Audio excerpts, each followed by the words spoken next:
banjir ini kan bisa menghambat produktivitas perekonomian, Pak. Iya, Kalau yang jenengan awasi dan temukan di lapangan gimana, Pak? artinya ya kalau sifatnya ke apa ya, berarti kita juga ya mungkin kalau sudah lintas komisi ini ya berkaitan dengan bagaimana ya masalah-masalah tersebut bisa terurai ya. Terurai. Itu sehingga ya paling tidak kemudian bisa meningkatkan perekonomian gitu. Walaupun kalau ada istilah orang kalau daerahnya macet itu berarti terjadi apa pertumbuhan ya, jadi banyak orang yang Tinggi gitu ya. yang berkumpul gitu. Walaupun itu bisa jadi juga menimbulkan biaya tambahan karena mobilitasnya tidak semakin cepat, tapi mungkin orang semakin lambat di jalan ya. Artinya ya semuanya perlu saling sinergi, kolaborasi ya antar dinas yang ada di perhubungan, kemudian di PUPR ya, kemudian ya yang di Diskopindah juga seperti itu. Pak, perekonomian kan 6,32%. Ya, Tapi warga miskin juga masih ada PR cukup banyak. Kira-kira apa, Pak, kalau dianalisa itu? ya inilah yang juga harus menjadi peran pemerintah, mengingat kan ada target di indikatornya itu adalah masalah di ini apa itu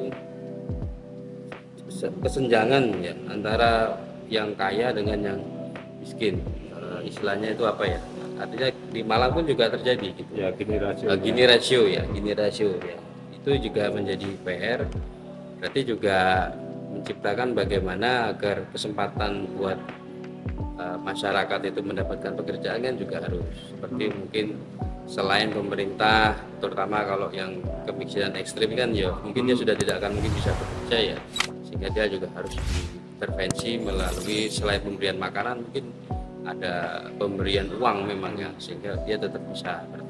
Kedua, mungkin buat para anak-anak muda ya salah satu mungkin dengan adanya ekonomi kreatif itu kan juga pembangunan SDG harapannya bisa memacu ya sebagai embrio inkubasi bisnis agar dia bisa meningkatkan taraf hidupnya atau perekonomiannya, termasuk juga bagaimana memerankan job placement center ya. Kalau kita lihat ada di dinas tenaga kerja itu senantiasa memberi lowongan termasuk bekerja sama. Nah, kemudian juga ada pelatihan-pelatihannya itu yang juga kita harapkan mendidik, selain juga bekerja sama dengan pihak-pihak yang bisa memberikan pekerjaan terbaru. Itu juga kita melalui DP Dana DPHJHT kan melakukan pelatihan melinting rokok untuk sekitar 2000-an orang. Harapan kita juga ada upaya salah satunya untuk mengentaskan kemiskinan dengan memberi peluang lebih besar lagi untuk orang bisa bekerja.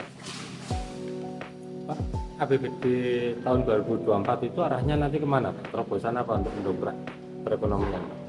Yang jelas kalau kita APBD kan pertama masih tetap harus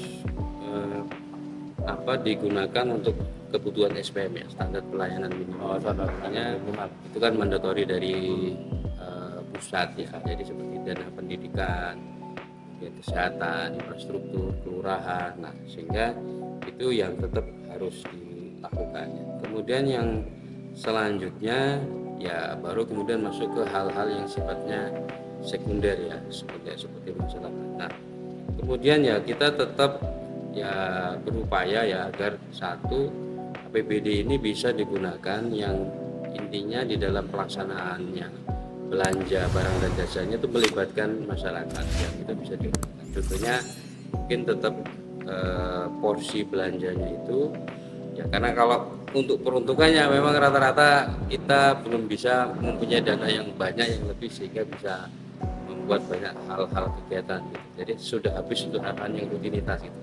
Ada sisa cuma yang sedikit. Tapi paling tidak belanjanya kita harapkan dari Dewan itu menginginkan agar pelibatan para pelaku UMKM, sehingga dana berputar itu harus di wilayah Malang kan begitu. Jadi seperti ada katalog lokal, kemudian para pelaku UMKM itu didorong mereka untuk bisa terlibat. Nah, kita berharap kan bisa begitu sehingga bisa mampu menggerakkan perekonomian yang ada di Kota Malang.